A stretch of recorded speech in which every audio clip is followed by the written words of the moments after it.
La transmission reprise d'entreprise est aussi un domaine pour nous majeur.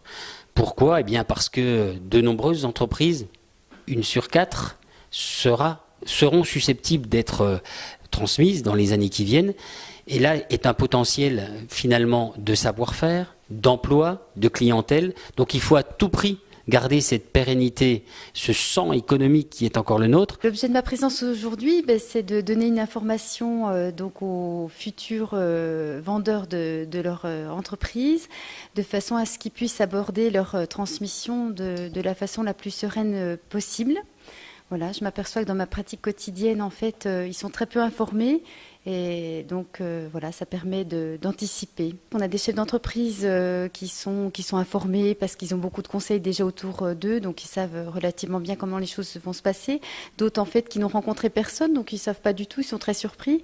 Donc, d'autres encore sont déjà venus à la Chambre des métiers, donc ils ont plus d'informations, c'est plus facile. On me pose souvent la question de l'utilité, par exemple, du compromis de vente. Voilà, donc on a l'impression qu'il ne faut pas en faire, qu'on gagne du temps si on n'en fait pas.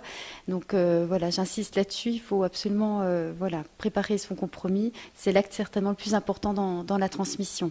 Alors, c'est vrai qu'autour de la table, il y a des positionnements effectivement différents. Il y a ce monsieur qui a hérité, entre guillemets, de la gestion familiale de l'entreprise qu'il va transmettre lui-même à ses enfants et qui exprime une certaine sérénité, une certaine confiance dans ce passage.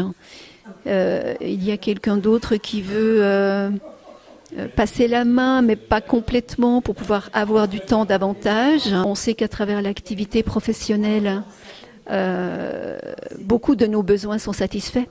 Besoin de reconnaissance. Et puis, quand on envisage la session, c'est tout ça qui s'arrête.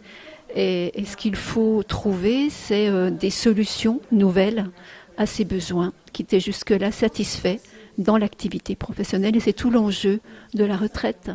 Les échanges, en tout cas jusqu'à maintenant, ont porté sur la relation particulière de l'artisan avec ses salariés, avec son histoire aussi, parce qu'on sait qu'un artisan, généralement, s'est investi énormément dans son entreprise, et que envisager de travailler c'est une étape qui est souvent difficile à passer.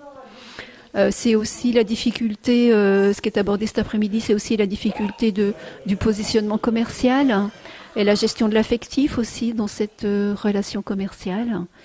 On a vu un peu quels étaient les enjeux au niveau des clients, au niveau des fournisseurs, au niveau des salariés. Tout ce capital immatériel, en fait, la valorisation de ce capital qui peut avoir une incidence sur la valeur fiduciaire de l'entreprise.